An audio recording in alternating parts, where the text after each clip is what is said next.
there, this is day 1 of week blah blah blah of 52 weeks of vlogging. I should really look that up, but I'm not going to right now. I'll do it tomorrow. Anyway, I have been obsessed with a book that I don't have with me. Hang on.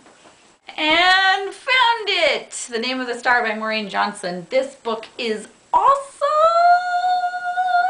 I actually finished it. I'm currently reading the sequel to Madness Underneath, available in bookstores now. Go get it! Now, there are all kinds of reasons I love these books, and I'm going to get more into that on Friday, but the short version is that this book is based loosely on the Jack the Ripper murder, and I am a total Ripper nut! And ever since I started reading this book, I've had Mack the Knife going through my head like crazy, and as we all know, Mack the Knife is totally based on Jack the Ripper, right? Yeah, I just looked it up. It's not. But it's a catchy song, so I'm going to talk about it anyway. Mack the Knife is about a character named Macheath, who you may know from the Threepenny Opera, which was written in 1928 by Bertolt Brecht and Kurt Weill, which was enormously popular and which I've never seen, obviously, otherwise I would know the origins of the song. But what you may not know is that the Threepenny Opera is a 200th anniversary revival version-ish of the Beggar's Opera, which was written in 1728 by a guy named John Gay. And it also had a character named Macheath.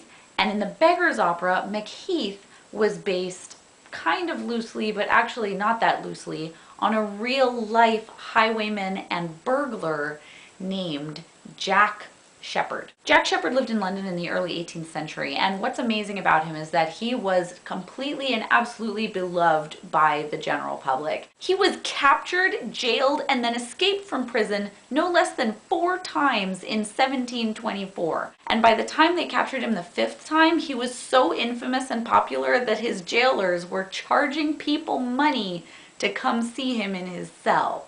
He was like a real-life museum piece. How weird is that? Unfortunately for Sheppard, his reputation as a jailbreaker worked against him. By the time they caught him the 5th time, they loaded him down with 300 pounds of irons, so there was not really much chance of him getting out of there alive. He did, however, carry a penknife with him on his way to the gallows.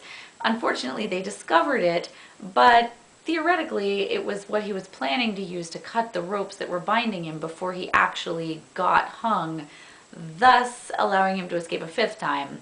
Except that's not what happened. But he was so popular that people ganged around the gallows after his body was cut down and prevented anyone from getting to his body. They were worried somebody might try to mutilate his corpse, so they were trying to protect him. But unfortunately, his buddies, who had a doctor lined up to try to revive him after his body was cut down, couldn't get to him either, so that kind of sucked.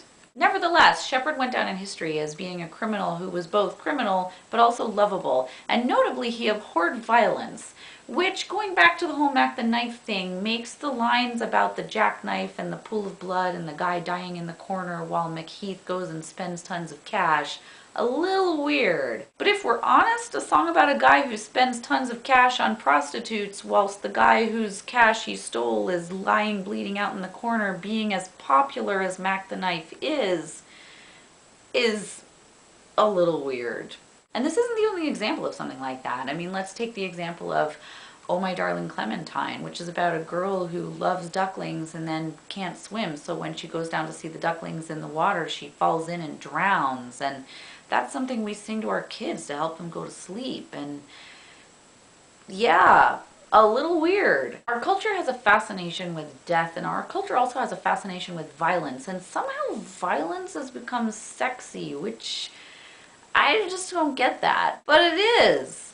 And if you know why, I want you to tell me. So I will see you in the comments. In the meantime, thanks for watching. I'll see you tomorrow as Punishment Week continues. Dun dun dun!